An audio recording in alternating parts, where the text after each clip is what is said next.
믿음의 백성의 특징이라는 제목으로 하나님 말씀 함께 나누도록 하겠습니다. 우리 여기 출애굽기 그 서두의 이야기입니다. 어떠한 일이 일어났습니까? 요셉이 애굽의 총리로 지냈었는데 이제 요셉이 죽었잖아요. 죽고 나서 시간이 많이 흘렀어요. 400년 가까이 흘렀습니다. 그러고 났더니 이제 애굽의 왕이 세워졌는데 요셉을 알지 못하는 왕이 세워진 거예요. 그래서 애굽 땅에 왜 히브리인들이 오게 됐는지, 그들의 유래가 어떠했는지 알고 싶은 사람도 없고 아는 사람도 없고 그런 상황이었던 것 같아요.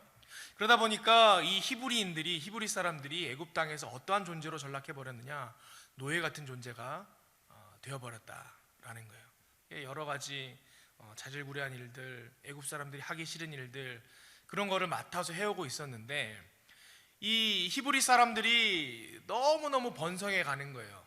이게 자손들을 많이 낳다 보니까 번성해 갔습니다. 애굽 왕이 두려워지기 시작한 거예요. 본문에 그렇게 시작을 하지 않습니까? 너무 커져나가니까 이러다 외세와 협력해서 우리를 치고 떠나버리면 어떻게 하겠느냐, 그 전에 뭔가 좀 군기를 잡아야겠다 이런 생각을 한 것 같아요.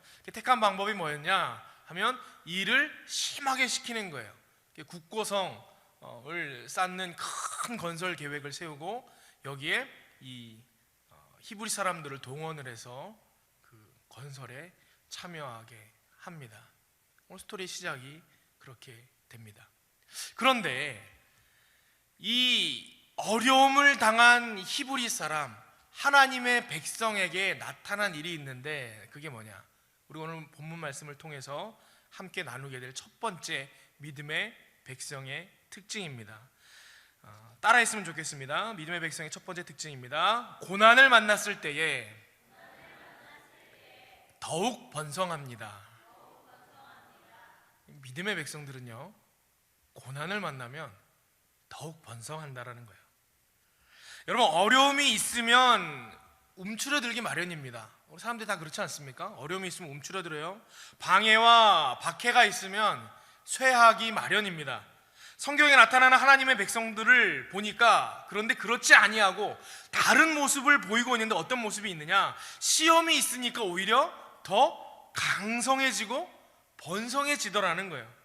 오늘 본문 말씀에 이야기하기를 이 애굽 사람들에게 박해를 받을수록 12절에 그렇게 나오고 있습니다. 그러나 학대를 받을수록 더욱 번성하여 퍼져나가니 이렇게 기록되어 있어요. 12절에 학대를 받을수록 더욱 번성하여 퍼져나가니.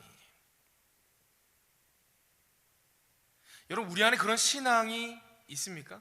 참 믿음의 사람, 하나님의 백성에게 그런 특징이 있다라는 거예요. 우리 신약 성경의 대표적인 예가 보면 사도행전에 그런 이야기가 나와요. 사도행전 4장에 보니까 이 교회가 막 부흥을 했어요. 예루살렘 교회가 막 부흥을 하니까 이 기존에 있던 종교 지도자들, 유대인 지도자들이 이거 안 되겠는 거예요. 그게 장로들과 서기관들과 또 관리들이 이거 안 되겠다 싶어서 이 사도들을 불러 모읍니다. 사도행전 4장 1절에 보면 그렇게 나와 있어요. 여러분, 성경 가지고 계시면 같이 한번 찾아서 볼까요? 신약 성경 사도행전 4장 1절. 화면에 안 나옵니다. 성경을 보셔야 됩니다. 신약 성경 사도행전 4장 1절이에요.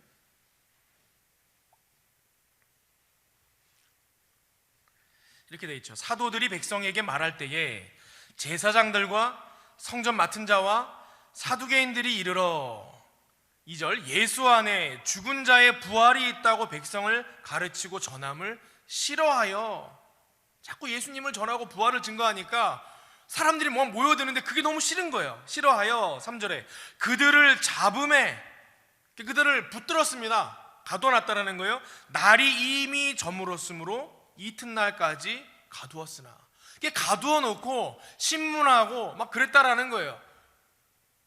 18절로 건너갑니다. 18절에 예루살렘의 유대인 지도자들, 관리들, 장로들, 서기관들이 뭐라고 말하느냐. 18절에 그들을 불러 경고하여 뭐라고 돼 있죠? 같이 도무지 예수의 이름으로 말하지도 말고 가르치지도 말라 하니 내가 너희들 놔주기는 놔줄 텐데 한 가지는 분명히 지켜라. 예수의 이름으로 말하지도 말고 가르치지도 말아라. 그러고는 내 보냈다라는 거예요. 23절에 보니까 그래. 사도들이 이제 노임을 당했잖아요. 교회로 갔어요. 사도들이 노임에 그 동료에게 가서 제사장들과 장로들의 말을 다 알리니, 가서 알렸다라는 거예요. 야, 우리가 붙들려 갔는데 글쎄 이 장로들하고 지도자들이 우리한테 더 이상 예수님 증거하지도 말고 부활 전하지도 말래. 우리를 막 협박했어. 막 전했다라는 거예요. 24절에 그럽니다. 그들이 듣고 한 마음으로 하나님께 소리 높여 이르되 대주제여 천지와 바다와 그 가운데 만물을 지은 이시여. 그러면 이제 기도하는 장면이 나와요. 그 얘기를 들으니까 이 예루살렘 교회 그 성도들이 처음에 예수 믿었던 사람들이 마음에 두려움이 일어나고 어려움이 있었을 거 아니에요. 야, 우리가 이 예루살렘 땅에서 더 이상 예수님 이름을 증거하는 게 쉽지가 않게 됐구나. 어려움을 당하게 됐구나. 우리도 잡혀가게 생겼겠구나. 이런 마음이 들어서 막 모여서 기도를 했다라는 거예요. 근데 여러분 재밌습니다. 기도가 끝났어요. 31절이에요. 한번 같이 한 목소리로 같이 읽어보겠습니다. 31절 시작. 빌기를 다함에 모인 곳이 진동하더니 무리가 다 성령이 충만하여 담대히 하나님의 말씀을 전하니라. 여러분 재밌지 않습니까? 예수님 증거하지 말고 부활 증거하지 말라고 협박해서 내쫓았어요. 이 소식을 가서 교인들한테 얘기를 했다는 거예요. 우리 이제 증거하면 큰일 나게 생겼다. 그 말을 가지고 하나님 앞에 기도를 했습니다. 기도를 했는데 이 성도들이 어떻게 된 거예요? 성령이 충만해져서 하지 말라 그랬는데 가서 더 열심히 증거한 거예요. 더 열심히. 여러분 하나님의 백성의 특징이 이렇다라는 거예요. 고난이 오면 어떻게 됩니까? 더 강력해지는 거예요. 시험이 오면 더 어떻게 되는 거예요? 더 힘을 얻는 거예요. 성령 충만함으로 나아가는 거예요. 제가 자주 하는 말이 있는데 여러분 진짜 믿음은요 언제 증명이 되느냐? 고난이 와야 증명이 되는 거예요. 그냥 이렇게 교회에서 이렇게 신앙생활하는 거 보면요 다 믿음 좋아 보여요. 그죠? 이렇게 앉아가지고 초롱초롱한 눈으로 말씀 듣고 그죠? 설교하고 그러면 고기도 끄덕끄덕하고 아멘하고 그러면 다 믿음 좋아 보여요. 그런데 정말 믿음이 좋냐 안 좋냐는 언제 알게 된다고요? 시험을 당하면, 고난을 당하면. 여러분 지진이 일어나면 뭐 건물도 무너지고 뭐 땅도 갈라지고 여러 가지 일이 있지만 바다에서 지진이 일어나면요 또 무서운 일이 생기잖아요. 우리 그 일본의 그 원자력 발전소가 다 무너지고 그랬던 일이 뭐 때문에 생겼습니까? 쓰나미 때문에 일어났잖아요. 해저에서 화산 활동으로 인해서 생겨나는 그 어떻게 보면 이것도 자연재해 중에 하나죠. 그냥 지진 해일이 일어나는데 여러분 이 지진 해일이 먼 바다에서 보잖아요. 그러면 그냥 파도랑 구분이 안 된대요. 그냥 일반 파도인지 이게 해일인지 방법이 없다라는 거예요. 그런데 이게 파도가 내륙 쪽으로 들어오다가 물이 얕아지면 해저에서 장애물들을 만날 거 아니에요? 그죠? 뭐 이렇게 암초도 만날 거 아니겠습니까? 장애물을 딱 만나면 어떠한 일이 일어나냐? 그 지진해일 쓰나미는 그 속에 갖고 있던 에너지가 그 순간에 폭발하는 거예요. 장애물을 만나는 순간에 20m, 30m짜리 파도로 변해서 육지를 덮어버리고 그 앞에 있었던 모든 장애물을 다 쓸어버리는 이 해일로 나타난다는 거예요.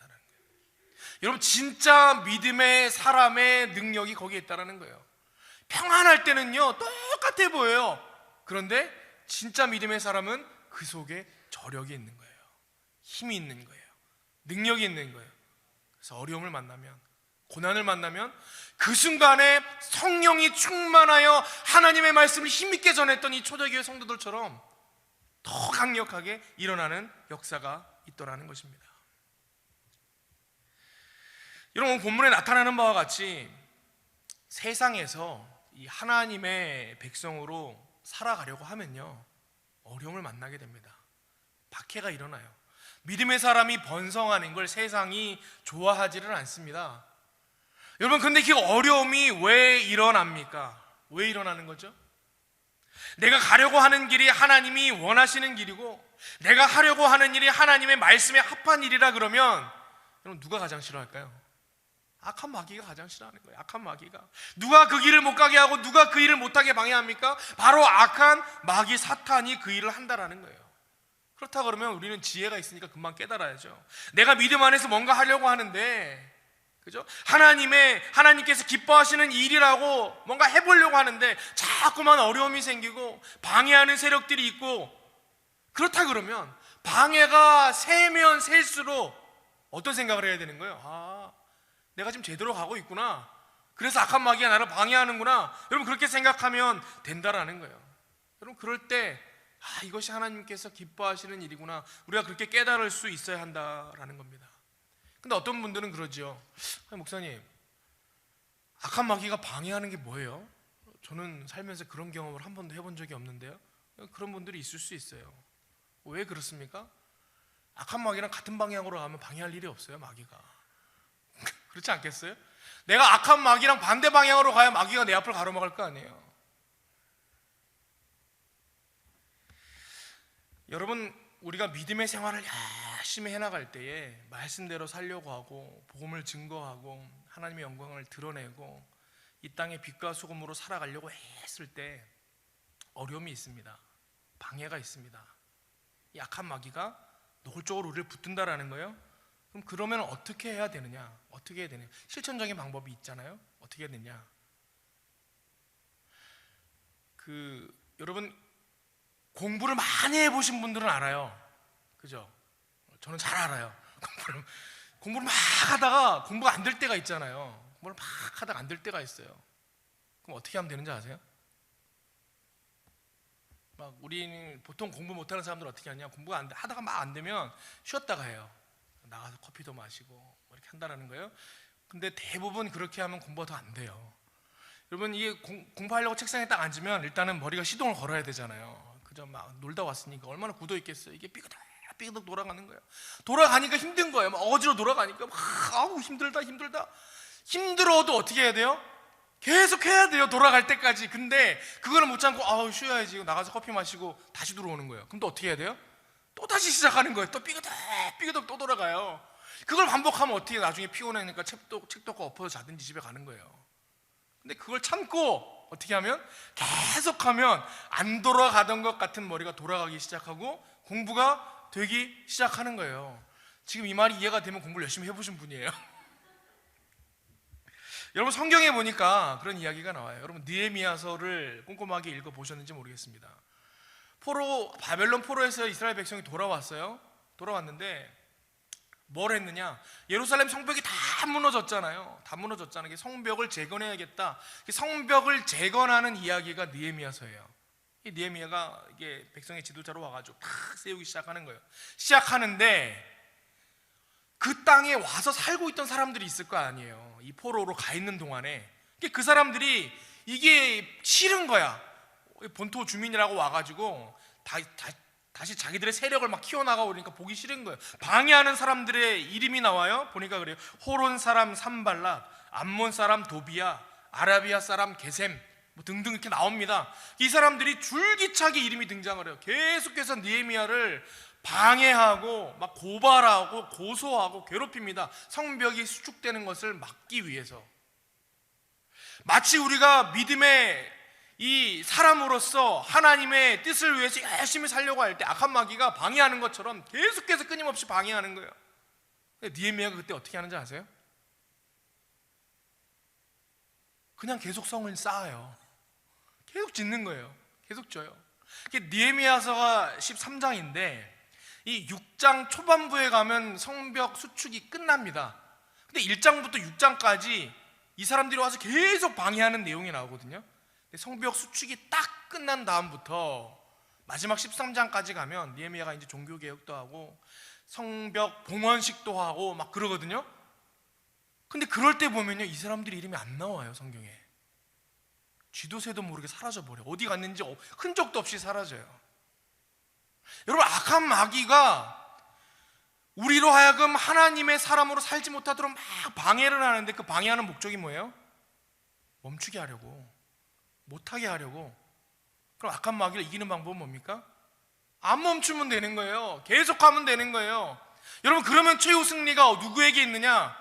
하나님의 뜻대로 살기 위해서 그 발걸음을 멈추지 않고 계속해서 걷는 믿음의 백성들에게 그 최후 승리가 있는 것입니다. 오늘 본문에 나타나는 이스라엘 백성과 같이 여러분이 신앙의 이 싸움을 계속해 나갈 때 악한 영이 여러분들을 방해하고 여러분들의 발목을 붙들 때 그 자리에서 멈추거나 포기하거나 낙심하지 아니하고 더욱더 힘을 내서 전진하는, 그래서 최후에는 우리 하나님과 함께 승리하는 믿음의 백성들 되시기를 바랍니다. 믿음의 백성의 첫 번째 특징이다라는 거예요. 믿음의 백성의 두 번째 특징이 있습니다. 한번 따라해 보겠습니다. 어떤 의사결정을 할 때 하나님을 가장 우선순위에 둡니다. 여러분, 믿음의 백성들의 특징이 있어요. 뭐냐면 의사결정을 할 때 하나님을 가장 우선순위에 둔다라는 거예요. 이 애굽 왕이 히브리 산파 십보라와 부하라는 사람을 불러요. 이게 새롭게 택한 방법이잖아요. 막 고된 노역을 줬는데도 그럼에도 불구하고 계속해서 번성해 나가니까 그걸로 안 되겠는 거예요. 다른 방법을 씁니다. 어떻게 하느냐, 아이들을 낳는 그 산모가 있으면 가서 산파들이 가서 도와줄 때에 아들이면 죽이고 딸이면 살려두고, 그렇게 해서 이 히브리 민족의 세력을 약하게 하려고 했다라는 거예요. 이 십보라와 부하를 불러가지고 명령을 했습니다. 아들이거든 죽이고 딸이면 살려둬라. 여러분, 당시에 히브리 산파들의 생명까지도 쥐고 있는 절대 권력자의 명령이었다라는 거예요. 그런데 이 산파들은요, 이 절대 권력자인 바로의 명령을 따르지를 않았습니다.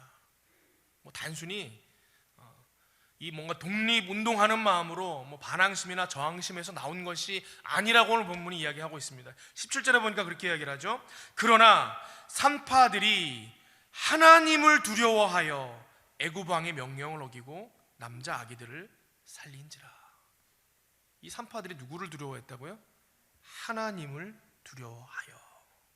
하나님을 두려워하여 남자 아기들을 살리는 위험하지만 이스라엘의 역사를 바꾸어 버린 이 중대한 결정을 이 히브리 산파들이 했다라는 것입니다. 여러분, 우리도 이 히브리 산파들과 같이 하나님을 경외하고 그래서 하나님의 뜻에 합당한 삶을 사는 믿음이 우리 가운데 있어야 한다라는 것입니다.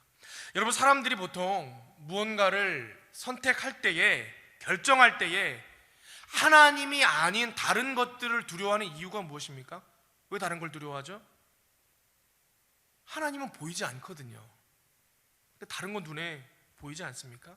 대개 우리 삶에 영향을 주는 것, 강력하게 영향을 주는 것들은 바로 우리 곁에 있습니다. 여러분, 돈 한번 보세요. 돈 바로 우리 곁에 있잖아요. 여러분, 권력을 한번 보세요. 바로 우리 곁에 있습니다. 바로 우리 옆에서, 우리가 보이는 곳에서 우리에게 즉각적으로 영향을 주는 것들이다라는 거예요.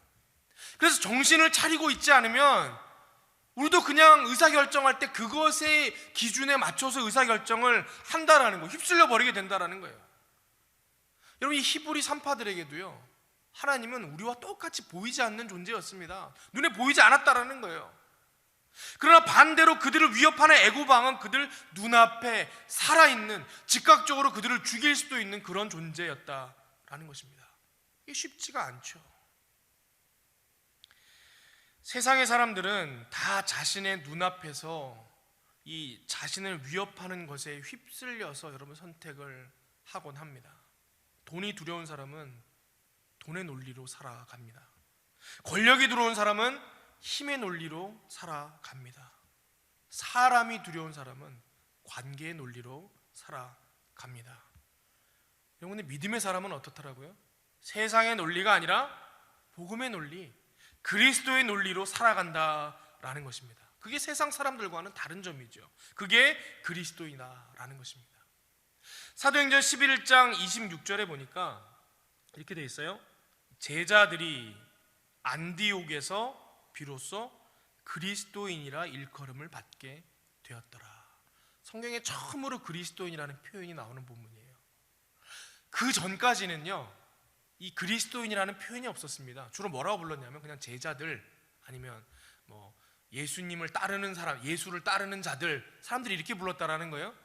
그런데 그렇게 부르다가 보니까 그 무리들이 모여서 행동하고 다니는데 그들이 뭔가 달라 보이는 거예요. 다른 존재가 되다 보니까 그 다른 존재들을 부를 새로운 용어가 필요하다라는 거죠. 그래서 부르게 된 게 뭐라고요? 그리스도인이다. 여러분, 그리스도인이라고 불리게 된 그 연유가 어디 있느냐? 다름에 있다라는 거예요. 다름에 있다. 뭔가 다르기 때문에 사람들이 제자들을 그리스도인이라 불렀다라는 거예요. 어떤 부부가 있었습니다. 이 부인은 너무너무 신앙생활을 열심히 하는 분이에요. 우리 교회도 보면 그런 가정 많잖아요. 우리 권사님인데 남편이 신앙생활을 잘 안 해. 그래가지고 가면 기도 제목이 남편 줄 성수하는 거예요. 뭐 구원받는 거예요. 이런 분들 많이 있지 않습니까? 이 가정도 그런 가정이었어요. 그래서 아침마다 전쟁이에요. 그냥 남편 교회 데리고 가는 게 어떻게든 같이 가자고. 이게 겨우겨우 주일날 이게 앉혀놓는, 그게 앉혀놓으면 억지로 왔으니까 어떻게 합니까? 주로 졸잖아요. 막 졸거나 안 그러면 인상 푹 쓰고 있다가 가고. 늘 언제나 이 여자분이, 아내분이 마음이 무거웠는데 어느 날이었어요? 예배를 드리는데 그날따라 옆에 앉아있는 남편이 막 은혜를 받는 거예요. 고개도 끄덕끄덕하고 눈도 초롱초롱하고. 이 아내의 마음에, 야, 올 때가 왔구나. 하나님이 오늘 역사하시는구나. 오늘 내 남편이 드디어 하나님을 만나겠구나. 이런 마음이 들었어요. 근데 이제 설교 끝나고, 이게 우리 교회는 안 그러지만 저기 좀 뭐 침례교 계열이라든가 복음주의 교회들은요, 예배 중에 꼭 콜링을 하거든요. 그래서 오늘 예배 가운데 예수 그리스도를 구주로 영접하기로 결단하신 분들은 자리에서 일어나시길 바랍니다. 뭐 이런 거 한단 말이에요. 근데 이제 교회가 그런 교회였어요. 목사님께서 말씀 끝나고 콜링을 하는 거예요. 자, 오늘 예배 가운데 하나님의 은혜를 경험하고 예수 그리스도를 구주로 믿겠노라 결단하는 분들은 자리에서 일어나십시오. 그러면서 찬송하고 또 콜링하고 찬송하고 콜링하고 그러는데, 이 아내 마음에 대놓고는 못 보는데 관심사가 다 어디에 있어요? 여기는 보는데 관심사가 다 남편한테 있는 거예요. 남편을 보니까 엉덩이가 들썩들썩해요. 일어날랑말랑 그래요. 마음에, 하나님 오늘 역사하시려거든 확실하게 좀 역사를 해주십시오. 남편이 일어나서 고백하게 해주십시오. 이 목사님이, 보통 그런 목사님들은 또 한 번만 안 해요. 막 사람들이 일어날 때까지 막 여러 번 하시거든요. 10분이고 20분이고 막 찬송하고 기도하고 콜링하고. 근데 남편이 뭔가 들썩들썩을 하는데 안 일어나요. 그러다가 결국은 안 일어난 거예요. 집에 오는 길에 차를 타고 탁 오는데 이제 아내가 궁금하잖아요. 여보, 오늘 당신 보통 때랑은 예배 드리는 게 다르던데? 남편이 그러는 거, 오늘은 좀 달랐지? 오늘 뭔가 예배 가운데 감동이 있었어? 오늘은 뭔가 좀 달랐어. 우리 교회 다니는 사람들이 은혜 받았다라고 하는 거, 나도 뭔가 그 은혜라는 걸 받은 것 같아. 그러는 거예요. 이제 뭔가 됐잖아요. 이제 아내가 물은 거예요. 근데 여보, 아까 목사님께서 그 예수 그리스도를 구주로 믿는 사람들이 일어나라고 초청하셨는데 그때 당신이 뭔가 일어날 것 같았거든. 근데 왜 안 일어났어? 이제 물은 거예요. 그때 남편이 그러는 거예요. 내가 오늘 예배가 너무 은혜로워서 마음에 하나님의 살아계심이 막 믿어지려고 했어. 그래서 내가 그 순간에 일어나려고 했거든. 일어나려고 하는데 갑자기 당신 생각이 나는 거야. 이 아내가 이제 의아하잖아. 왜? 그랬더니 당신을 보니까 예수 안 믿는 사람들이랑 똑같은 거야. 예수 안 믿는 거나 믿는 거나 똑같으면 내가 왜 믿어야 되지? 갑자기 그런 생각이 드니까 일어나지 못하겠더라고.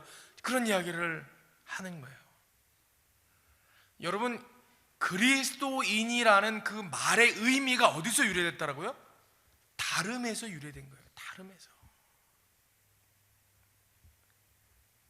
어떤 그룹에 그 사람이 들어가면 그 사람을 통해서 그 그룹이 살아나는 사람이 있는가 하면, 그 사람이 들어가면 그 그룹을 시험 들게 하는 사람이 있어요.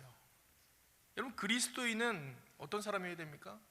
지나가면, 그죠? 사람들이 이상하다, 왜 갑자기 밝아졌지? 이 사람이 오니까 뭔가 밝아졌네? 분위기가 좋아졌네? 여러분, 그런 소리를 좀 들을 수 있어야 하지 않겠습니까? 하나님을 두려워하지 않는 인생은 세상 사람들과 똑같이 살아갈 수밖에 없어요. 돈을 두려워하고 권력을 두려워하고 사람을 두려워하게 되어 있습니다. 쉬운 말로 어떻게 사느냐? 뻔하게 사는 거예요. 뻔한 인생을 사는 거예요.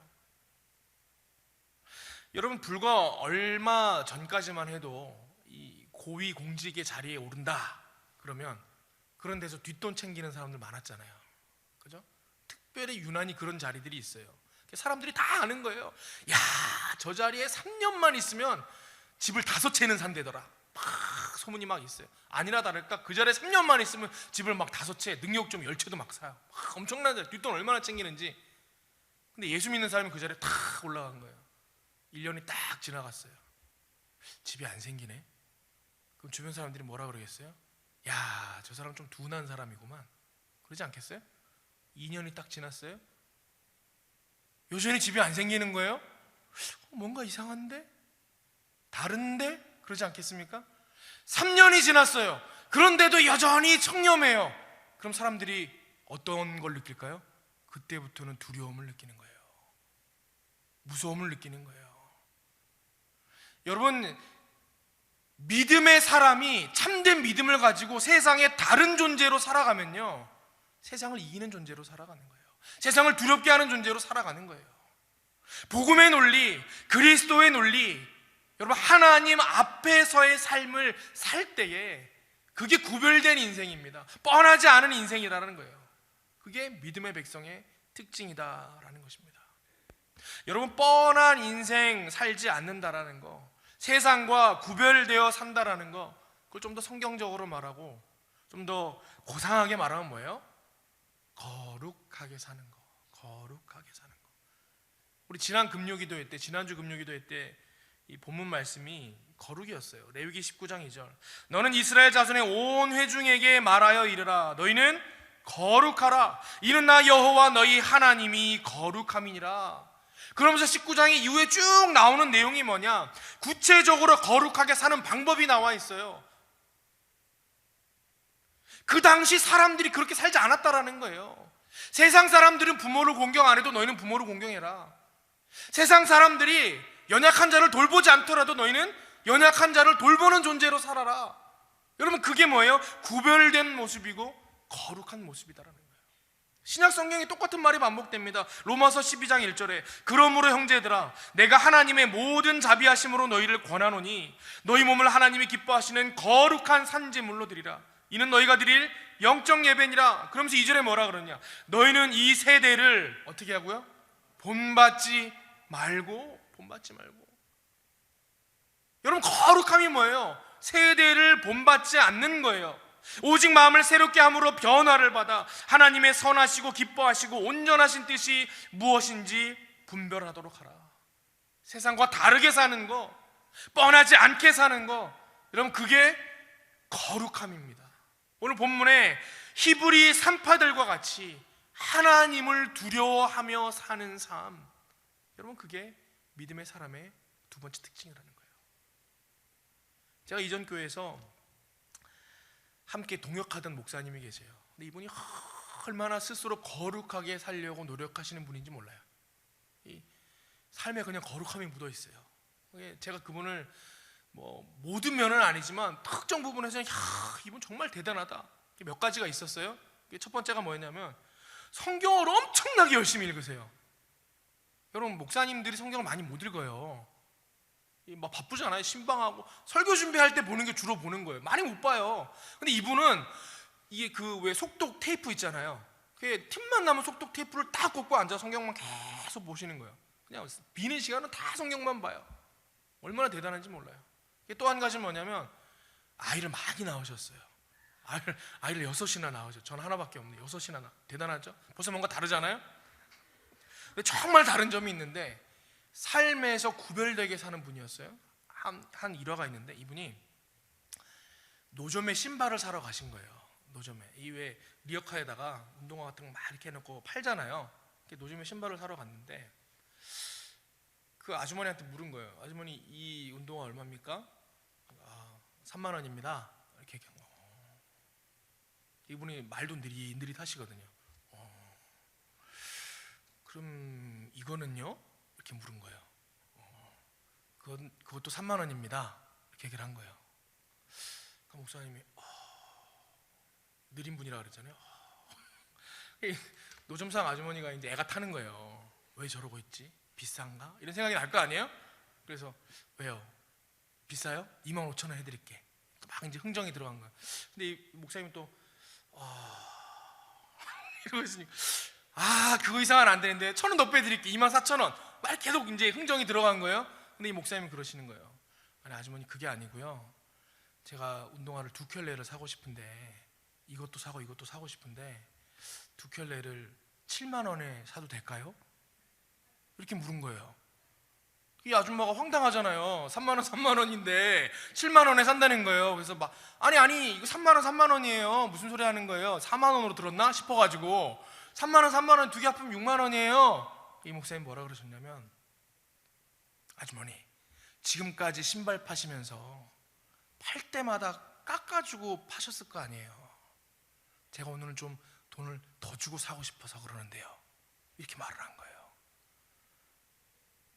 여러분 다르죠? 여러분 여기에 구별됨이 있는 거예요. 여러분 유대인들의 시장 전통에 그런 게 있다 그러더라고요. 아직까지도 지켜지는 시장이 있대요. 안식일이 되면 다 문을 닫잖아요. 거기 안식일을 철저하게 지킬 때는 유대일보 보수주의자들은 다 이 가게 문을 닫고 노점도 다 닫는데 이 금요일 밤이 되면 막 가게 문도 닫고 노점도 정리하는데 이 노점에다가 물건을 남겨놓고 문을 닫는다라는 거예요. 뭐 사과 파는 사람이면 여기다가 앞에 상에다 사과를 놔두고 정리하고 신발 파는 사람 신발 놔두고 정리하고 그런다라는 거예요. 왜 그런가 봤더니 가난하고 어려운 사람, 우리 지난주에 말씀해 봤잖아요. 밭에서 밀을 베면 어떻게 하라고요? 밭 모퉁이까지 다 베지 말고 밀 이삭을 정리하다가 이삭이 떨어지면 떨어진 것도 줍지 말고 어떻게 하라고요? 없는 사람들 고아와 객과 그죠? 과부들이 와서 다 그거 주워 먹고 연명하도록 남겨놓으라 그랬잖아요. 시장에 가면 그런 사람들이 있다라는 거예요. 벌써 여기도 대단한데 더 대단한 것은 사는 사람들 있잖아요. 물건 사는 사람들이 우리가 한국 사람 같으면 벌써 오예 금요일 저녁밥만 되면 가가지고 막 다 쓸어올 텐데 그 사람들이 일단 그러지도 않거니와 평소에 장을 보러 갈 때에 그렇게 장사하는 상인들이 손해나지 않도록 절대로 물건값을 안 깎는데요. 여러분 이 하나님의 공의와 이 질서와 사랑의 정신이 넘쳐나는 자리 아닙니까? 다르잖아요. 그게 뭐예요? 거룩이에요. 거룩. 구별되게 사는 거, 세상의 논리로 살지 않는 거, 뻔하지 않게 사는 거. 오늘 본문 말씀에 의하면 히브리서 3파 십브라와 부하처럼 하나님을 두려워하여 사는 것, 내 눈앞에 보이는 내 목숨줄을 잡고 있는 바로 왕을 두려워하는 것이 아니라 하나님을 두려워하여 사는 것. 여러분 그게 하나님 백성의 모습이다라는 거예요. 근데 여러분 거기에 그치지 않았잖아요. 20절에 보니까 뭐라 그러시냐, 하나님이 그 산파들에게 은혜를 베푸시니 그 백성은 번성하고 매우 강해지니라. 그죠? 그러면서 21절에 그 산파들은 하나님을 경외하였으므로 하나님이 그들의 집안을 흥왕하게 하신지라. 이들이 하나님을 경외하여 거룩함으로 인해서 어떻게 됐어요? 더 번성하게 되고 민족은 그들의 개인의 삶 또한 하나님 앞에서 더 흥왕하더라. 오늘 본문 말씀이 주시는 메시지입니다. 오늘 사랑하는 믿음의 백성 되시는 저와 여러분들 안에도 이러한 모습이 있었으면 좋겠습니다. 중요한 문제를 만날 때마다 하나님을 가장 두려워하고, 그래서 세상의 논리가 아니라 하나님의 논리로 의사결정을 하는 저와 여러분 되시기를 바랍니다. 함께 기도하겠습니다. 아버지 하나님, 믿음의 백성들이 참 믿음을 가지고 이 땅을 살아갈 때에 나타나는 특징들에 대하여 오늘 말씀을 통해 우리가 묵상하였습니다. 참 믿음을 가진 하나님의 백성은 고난을 만났을 때에 더욱 강해진다 하였습니다. 더욱 번성한다 하였습니다. 하나님, 우리가 그러한 믿음의 사람이 되게 하여 주시옵소서. 참 믿음의 사람은 세상과는 구별되어 하나님을 두려워하는 거룩한 백성이라 말씀하셨습니다. 우리가 그러한 믿음의 백성, 하나님을 두려워하는 백성 되게 하여 주시옵소서. 그래야 이 땅 가운데 세상을 변화시키고 하나님의 영광을 나타내는 참 믿음의 백성으로 서는 은혜가 우리 가운데 있게 하여 주시옵소서. 이 모든 말씀 예수 그리스도의 이름으로 기도하옵나이다. 아멘.